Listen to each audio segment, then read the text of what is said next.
अभी अपन स्टार्ट करने वाले हैं वाटर पोल्यूशन। पहले अपन एयर पोल्यूशन पढ़ चुके हैं, एयर पोल्यूशन अपन पढ़ चुके हैं। अभी क्या स्टार्ट करने वाले हैं वाटर पोल्यूशन स्टार्ट करने वाले हैं।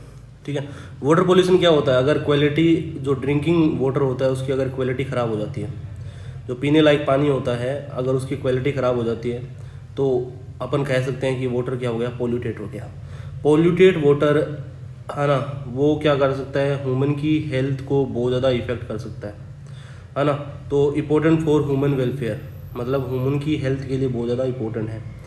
तो ये चीज़ हमेशा याद रखनी होती है कि quality of drinking water is very important for human welfare, मतलब इंसानों के लिए बहुत ज़्यादा इम्पोर्टेंट है कि पीने वाला पानी की क्वालिटी क्या हो, अच्छी होनी चाहिए। ठीक है, तो अगर उसमें अगर पोल्यूशन होता है तो बहुत सारे मेटाबॉलिक एक्टिविटी बॉडी के अंदर इफेक्ट होती है, जिसकी वजह से कई टाइप की डिजीज़ हो सकती है। चलो आगे की तरफ पॉइंट पढ़ते हैं। जो सीवेज वाटर होता है ना, जो गंदा नाली का पानी होता है, जो गंदी नाली का पानी होता है, जो सीवेज वाला पानी होता है, सीवेज वाटर होता है, उससे अगर वो अपन कहीं गलती से अपन पी लेते हैं कहीं, है ना, अगर वो अच्छे से साफ़ नहीं किया हुआ होता है फिर भी उसको अपन ले लेते हैं तो कई टाइप के डिजीज़ हो सकती है, जिसमें से कॉमन डिजीज़ होती है कोलेरा और टाइफाइड। ये कंटामिनेटेड वाटर या फिर क्या होता है, जो वाटर सही नहीं है ना, उस वाटर की वजह से ये होता है कोलेरा एंड टाइफाइड। ये वाटर से स्प्रेड होता है, समझ रहे हैं मेरी बात को। तो मोस्टली इसका सोर्स कौन रहता है? सीवेज, गंदे नाली का पानी होता है ना वो, ठीक है ना, क्योंकि उनमें स्पोर्स होते हैं। देखो टाइफाइड बैक्टीरिया से फैलता है ना, कोलेरा भी बैक्टीरिया से फैलता है, हैजा, ये दोनों ही वास्तव में बैक्टीरिया होते हैं। और ये बैक्टीरिया वास्तव में अपने जो सीवेज वाटर होता है ना उसमें आसानी से ग्रो कर सकते हैं। इसलिए सीवेज वाटर का अपन गलती से अगर कहीं ना कहीं से अपन कांटेक्ट में आ गया, उनको अपने बॉडी के अंदर ले लिया तो क्या होगा, कोलेरा और टाइफाइड होने के चांसेस बढ़ सकते हैं। तो सीवेज वाटर में ये हो सकता है। नॉर्मली ये कोलेरा और टाइफाइड ये कॉमन डिजीज़ है जो गंदे पानी से हो जाती है। ठीक है। अगर वाटर टैंक के अंदर है ना, अपन क्या करते हैं, पोटेशियम परमैंगनेट और ब्लीचिंग पाउडर का यूज़ करते हैं। अपन क्या करते हैं, इनको ख़त्म करने के लिए, कोलेरा एंड टाइफाइड के बैक्टीरिया को ख़त्म करने के लिए अपन क्या करते हैं, स्ट्रॉन्ग ऑक्सीडाइजिंग एजेंट KMnO4 है ना, और ब्लीचिंग एजेंट का यूज़ करते हैं, जो इनको क्या कर देता है, ब्लीच और इनको ऑक्सीडाइज करके इनको मारने की कोशिश करता है, ताकि क्या हो जाए, ये कंटामिनेटेड नहीं रहे और वाटर का अच्छा से यूज़ कर सकते हैं। तो टैंक के अंदर इसका यूज़ किया जाता है। वाटर टैंक के अंदर पोटेशियम परमैंगनेट और ब्लीचिंग पाउडर का यूज़ कर सकते हैं कोलेरा एंड टाइफाइड जैसे कुछ डिजीज़ को ख़त्म करने के लिए। ये तुम्हें थोड़ा सा इतना इंपॉर्टेंट पॉइंट नहीं है, ये शुरुआत है, सिर्फ थोड़ी सी समझने के लिए है। कहानी समझ में आई तुम्हें? मेरे को लग रहा है इतने समझ में आ गया। अब देखो अगर वाटर पोल्यूशन है, मतलब पोल्यूशन हो रहा है, तो उसके कई सोर्स हो सकते हैं। तो सोर्स को मेजरली 2 पॉइंट में डिवाइड किया गया है। एक होता है पॉइंट सोर्स, एक होता है non point source. Point source जिसका पॉइंट अपन को पता हो, जिसमें वेल डिफाइंड सोर्स, मतलब अपन को पता हो कि यहाँ से पोल्यूशन हो रहा है ना। अपन क्या पढ़ रहे हैं, वाटर पोल्यूशन पढ़ रहे हैं। वाटर पोल्यूशन के 2 सोर्स रहने वाले हैं, एक तो पॉइंट सोर्स रहने वाला है, एक नॉन पॉइंट सोर्स रहने वाला है। पॉइंट सोर्स वो सोर्स होता है जहाँ पर अपन को पता चलता है कि वास्तव में यहाँ से हो रहा है, मतलब अपन को एग्जैक्ट पता होता है कि यहाँ से क्या हो रहा है, पोल्यूशन हो रहा है। Easily identify source of pollution, मतलब ये ईजिली आइडेंटिफाइड रहेंगे। जैसे कि फॉर एग्जांपल जैसे म्यूनसिपल पार्टी होती है ना, म्यूनसिपल वाले है ना, और इंडस्ट्रियल डिस्चार्ज पाइप्स। जैसे मान के चलो कोई फैक्ट्री है गंगा के किनारे, मान के चलो कोई गंगा नदी है ना, अपनी गंगा नदी है, उसके चारों ओर बहुत सारी, उसके किनारे पे बहुत सारी फैक्ट्रियाँ होती है ना। तो अपन को पता होता है ना कि फैक्ट्री यहाँ पर है, तो उसका डिस्चार्ज पॉइंट भी वहीं होगा, उस फैक्ट्री के आसपास ही। तो अपन उस डिस्चार्ज पाइप को अगर हटा दें तो अपन को उसका वेल डिफाइंड पॉइंट तो पता है ना। अरे हाँ है ना, देखो सुनना जरा, देखो इंडस्ट्री, जितने भी इंडस्ट्री होते हैं, जैसे कि ज़्यादातर इंडस्ट्री कहाँ बनाई जाती है, जो रिवर होती है उसके किनारे ही बनाई जाती है। ठीक है, तो वहाँ पर अपन को पता, इतना तो पता है कि इंडस्ट्री जहाँ पर है उसका डिस्चार्ज पॉइंट भी वहीं होगा। तो इंडस्ट्री का अगर अपन को पता है तो उसका डिफाइंड डिस्चार्ज पॉइंट भी अपन को पता होगा। ठीक है ना, तो अपन उस डिस्चार्ज पॉइंट को चेक करके या फिर उसको कैसे भी सही करके अपन इस चीज़ को सही कर सकते हैं। तो पॉइंट सोर्स वो सोर्स होता है जहाँ पर अपन को सोर्स पता होता है।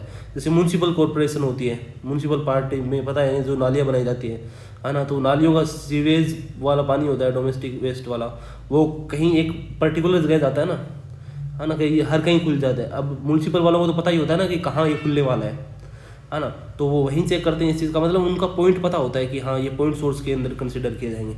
जहाँ पर क्या होता है कि वाटर जहाँ गंदा हो रहा है उसके पॉइंट पता होना चाहिए। जैसे बड़ी बड़ी रिवर है, जैसे गंगा यमुना, इनके किनारों पर क्या होता है, बहुत सारी इंडस्ट्री है, और इंडस्ट्री है तो वो पॉइंट है किसका, पोल्यूशन का, क्योंकि वहीं से क्या होता है, पानी जो गंदा पानी होता है ना, वो डिस्चार्ज पानी वो नदियों में मिला दिया जाता है ना, नदियों में मिला दिया जाता है, समझे बात क्या।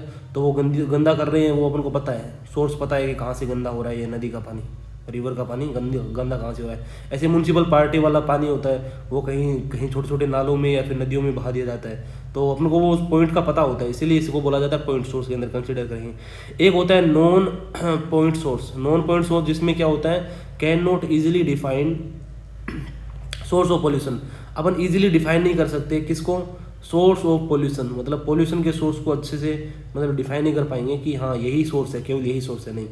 अब देखो एग्रीकल्चर रन ऑफ होता है, जैसे कि अपन कहते हैं कि खेतों में पानी लगाते हैं, खेतों में पानी लगाते हैं तो क्या होता है, खेतों में जब पानी लगाया जाता है तो पानी एक साइड से लगाया जाता है, ठीक है ना, वो पानी निकल के दूसरी साइड ढलान में जाता है और दूसरी साइड पूरे खेत में डिस्ट्रीब्यूट हो जाता है, समझे बात को। तो लास्ट के किनारों पे जाके मान के चलो, यहाँ से ये देख लो, इस डायग्राम में देखो, यहाँ पानी जा रहा है ना, पानी पानी पानी पानी, ठीक है ना, और पानी देखो ये जो बारिश का पानी आ रहा है, बारिश का पानी क्या हो रहा है, खेतों में जा रहा है, खेतों में क्या हो रहा है, न्यूट्रिएंट को या फिर केमिकल कंपाउंड्स को, जो पेस्टिसाइड अपने डाले हैं खेतों में, है ना, उसको बहा के लेके जा रहा है, रन ऑफ कर रहा है, और लेके कहाँ जा रहा है, कोई पॉन्ड के अंदर, कोई रिवर के अंदर, इसके अंदर अपन को डाल दे रहा है, या फिर ज़मीन के अंदर चले जा रहे हैं, समझ रहे में समझना चाहिए। देखो अगर यहाँ बारिश हो रही है, बारिश हो रही है ना, अब बारिश के साथ साथ यहाँ पर देखना, यहाँ पर जो न्यूट्रिएंट होंगे, जो पेस्टिसाइड अपने डाले हैं, है ना, वो पेस्टिसाइड तुम्हें पता है ना कितने नुकसान करते हैं, तो वो क्या करेंगे, वाटर में होके और वो कहाँ चले जाएंगे, रिवर में चले जाएंगे या फिर नीचे पानी में चले जाएंगे।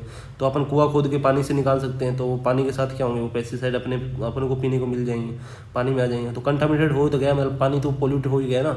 और यहाँ पर ये रिवर का पानी भी यूज़ कर सकते हैं पीने के लिए, तो ये भी कंटामिनेटेड ही है। तो फर्टिलाइजर जो डाले हैं वास्तव में क्या होंगे, रन ऑफ हो गए इधर से।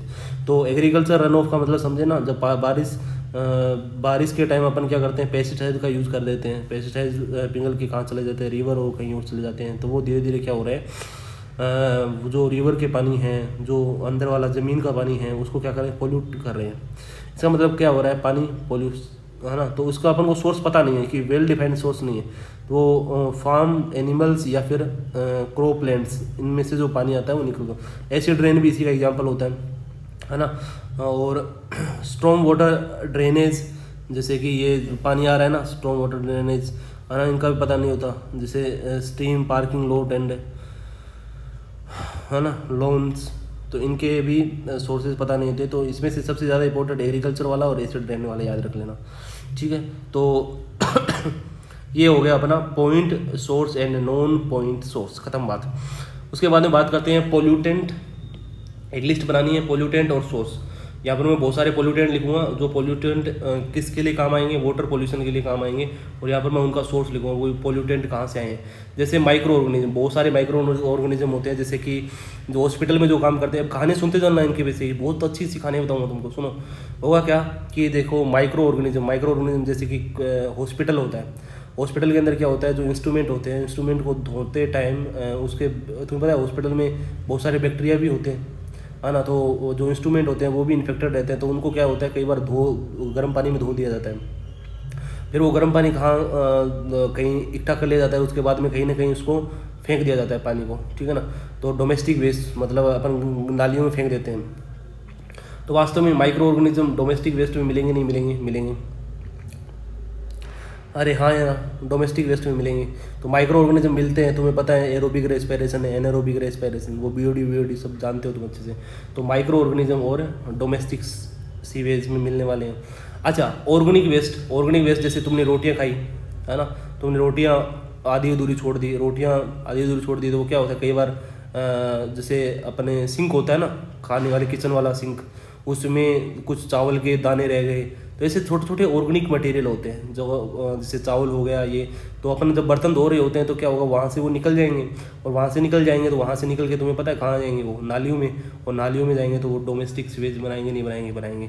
तो डोमेस्टिक सीवेज के अंदर बताओ ऑर्गेनिक वेस्ट होगा, नहीं होगा, होगा। तो ऑर्गेनिक वेस्ट पोल्यूटेंट होता है, वो कहाँ मिल सकता है, डोमेस्टिक सीवेज में मिल सकता है। माइक्रो ऑर्गेनिज्म कहाँ मिलेगा, डोमेस्टिक सीवेज में मिलने वाला है। अच्छा कहीं एनिमल वेस्ट, कहीं एनिमल का वेस्ट मान के चलो, एनिमल वेस्ट जैसे कि कहीं मान के चलो गंगा के किनारे या फिर बड़ी बड़ी रिवर्स होती है, तुम्हें पता है ना, वहाँ पर लोग क्या कर देते हैं, जैसे कि स्टूल कर देते हैं या फिर ये चीज़ें कर देते हैं, ठीक है ना। वहीं सुबह सुबह काम ख़त्म करके आ जाते हैं अपना गंगा की नदी के किनारे, समझ रहे मेरी बात को। तो वो क्या करते हैं, पानी, गंगा के पानी को क्या करते हैं, ख़त्म करते हैं, मतलब पोल्यूट है ही, तो क्या कर रहे हैं, ख़राब ही तो कर रहे हैं। गंगा का पानी धीरे धीरे क्या हो रहा है, ख़राब हो रहा है, पोल्यूटेड हो रहा है।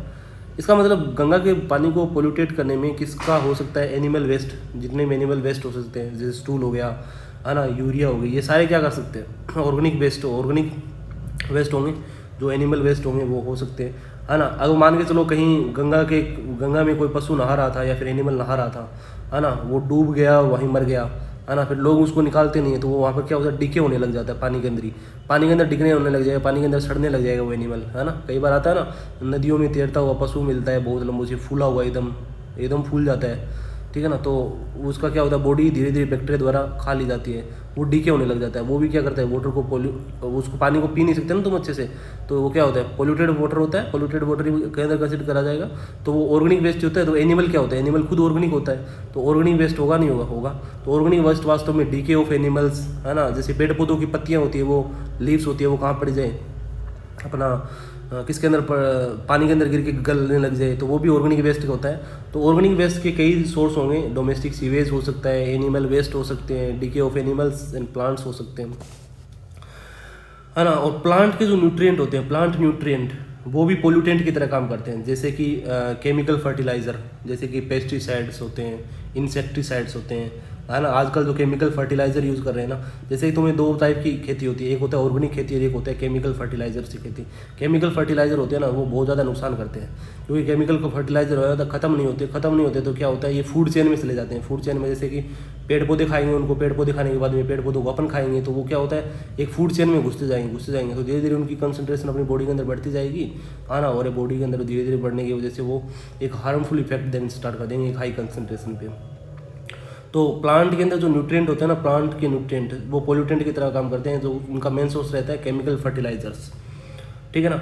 टॉक्सिक हैवी मेटल्स, तुम्हें पता है ना, जहाँ पर इंडस्ट्री चलती है, जहाँ पर आयरन की इंडस्ट्री हो गई, मर्क्यूरी की इंडस्ट्री हो गई, मर्क्यूरी तो तुम्हें पता है ना कितना अनहेल्दी होता है, कितना नुकसानदेह होता है, पॉइजनस होता है। तो टॉक्सिसिटी ऑफ हैवी मेटल्स, तो इंडस्ट्री होती है, केमिकल फैक्ट्रियाँ होती हैं ना, उसमें क्या होता है, बहुत सारे मेटल्स, हैवी मेटल्स निकलते हैं, तो उनको क्या कर दिया जाता है, तो वहाँ जो बड़ी बड़ी रिवर्स होती हैं उनमें ही क्या कर दिया जाता है, बहा दिया जाता है, ठीक है ना। तो क्योंकि हम सोचते हैं कि नदियाँ हर चीज़ को बहा के लेके जाती हैं, क्योंकि माइंड तो यही होता है ना कि हमेशा लोग क्या सोचते हैं, तुम्हें पता, लोग यही सोचते हैं कि नदियाँ हमेशा बहा के ले जाएगी सबको, है ना, तो ये वेस्ट भी बहा के ले जाएगी। तो उनको ये पता नहीं होता, क्योंकि ज़्यादा सोच बड़ी नहीं होती है लोगों की, छोटी सोच ही होती है, तो वो बहा ऐसे होता है कि लोग डाल देते हैं फिर, है ना। सेडिमेंट्स जैसे मिट्टी हो गया, है ना, तो मिट्टी हो गया, तो उसी इरोजन ऑफ मिट्टी, मतलब सोइल जब कटने लग जाएगी by agriculture and stripe mining, है ना।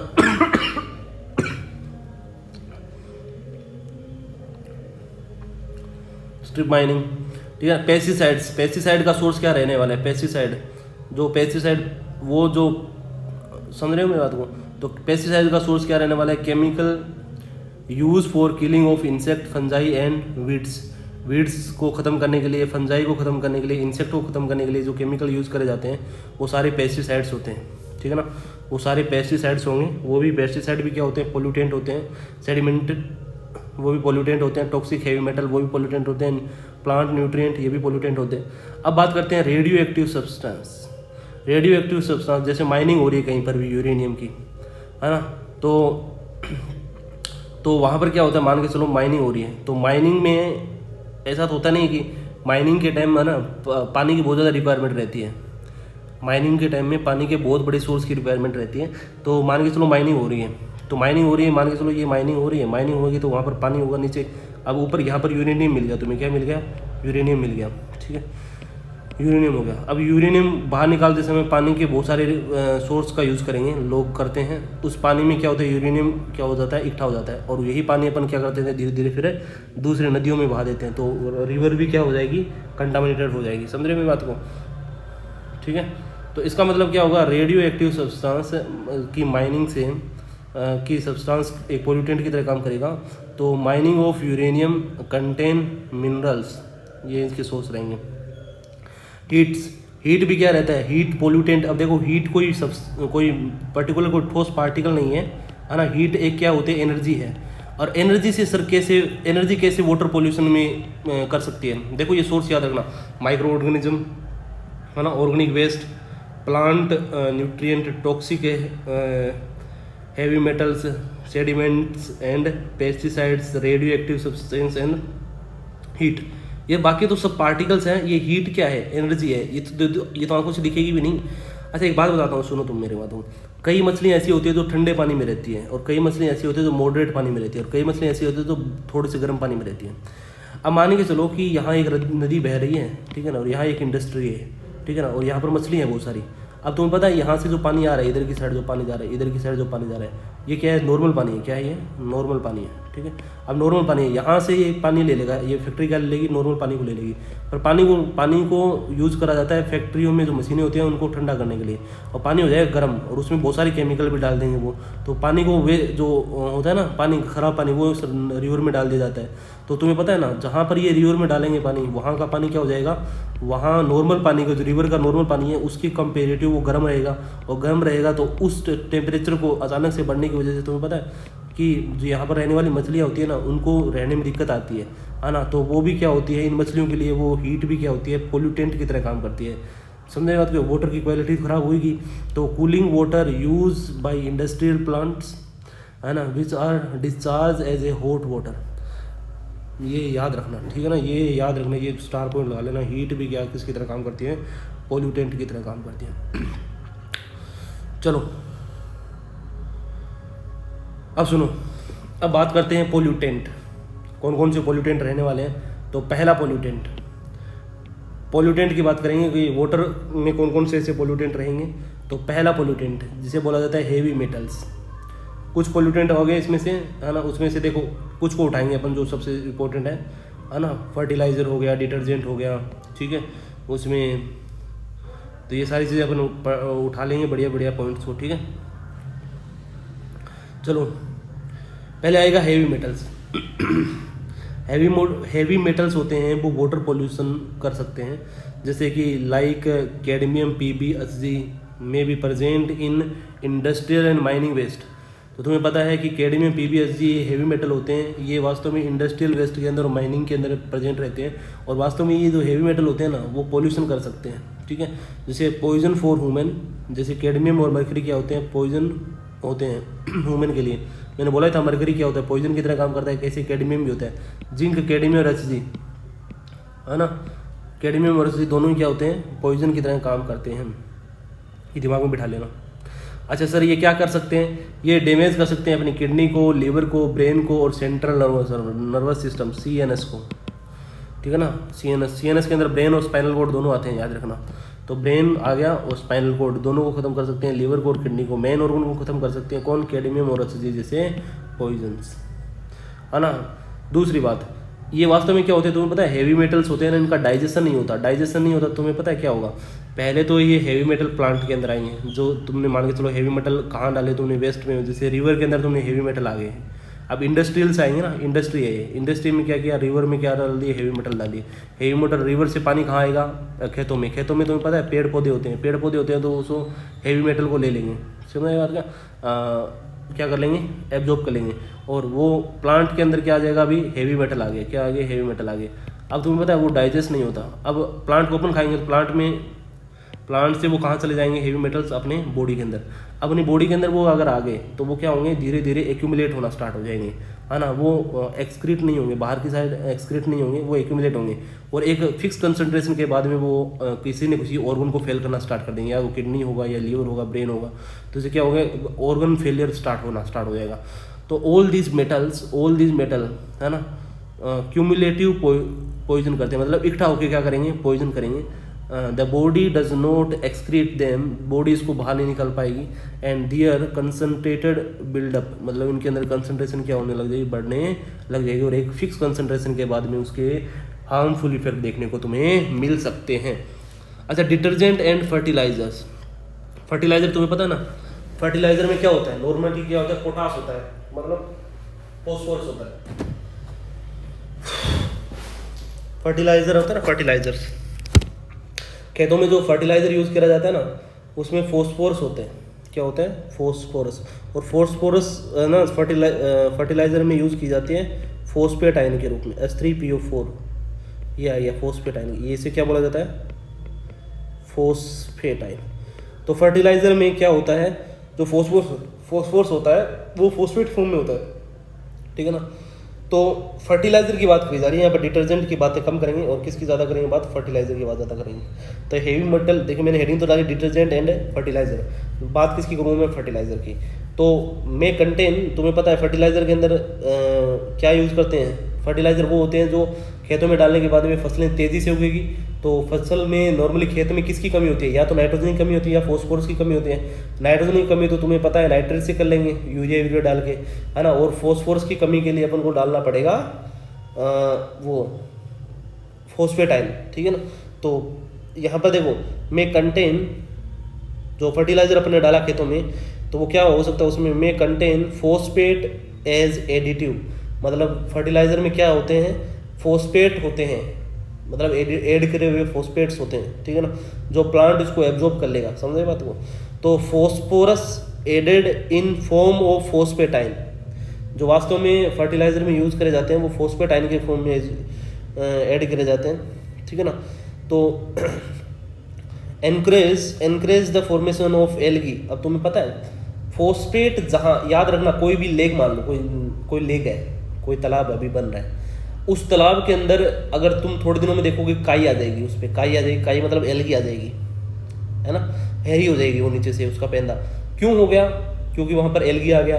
और एल्गी लाने के लिए तुम्हें पता है कौन सा आयन सबसे ज़्यादा इंपॉर्टेंट है, इकोलॉजी में तुम पढ़ोगे, फॉस्फेट आयन होना जरूरी है, पोटेशियम और फॉस्फेट होना जरूरी है।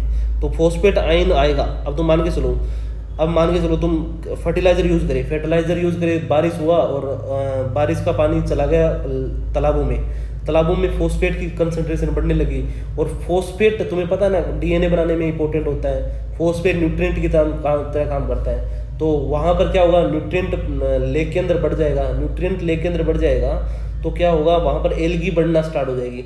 और एल्गी जब बढ़ेगी तो तुम्हें पता है ना, एल्गी प्लांट है, और प्लांट रेस्पिरेशन में क्या करता है, किसका यूज़ करता है, ऑक्सीजन का।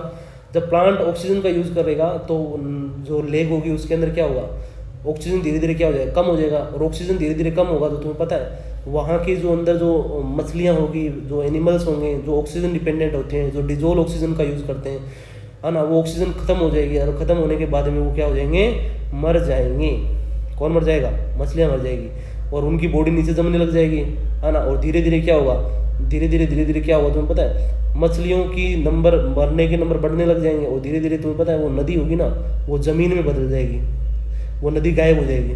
अच्छा, तुम्हें पता है कि लंबे टाइम तक कोई लेक होती है वो सुरक्षित नहीं रहती। लेक थोड़े दिनों में क्या होती है, एक फॉरेस्ट में बदल जाती है। अगर बड़ी लेक होगी ना, अगर उसके अंदर यही चलता रहा बार बार क्या होगा, मैं बता रहा हूँ, देखो अच्छे समझ लेना। पहले क्या होगा, फॉस्फेट आएगा, फॉस्फेट के बाद में एल्गी आएगा खाने के लिए फॉस्फेट को, है ना। और एल्गी किसको खाएगा, एल्गी तुम्हें पता है ऑक्सीजन को खाएगा, पानी की। और पानी की ऑक्सीजन को, डिजोल ऑक्सीजन को क्या कर देगा, कम कर देगा।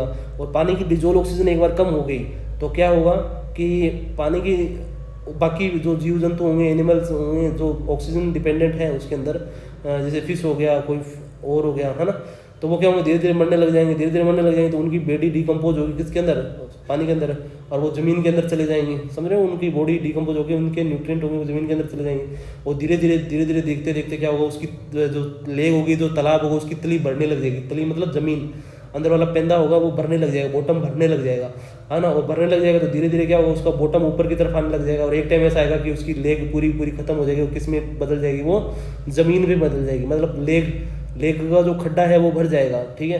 इस प्रोसेस को बोला जाता है यूट्रिफिकेशन। क्या बोला जाता है, यूट्रिफिकेशन। ये बात इंपॉर्टेंट है, इकोलॉजी में पढ़ोगे तुम।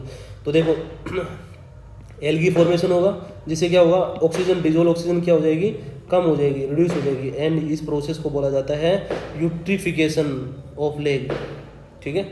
बाकी बातें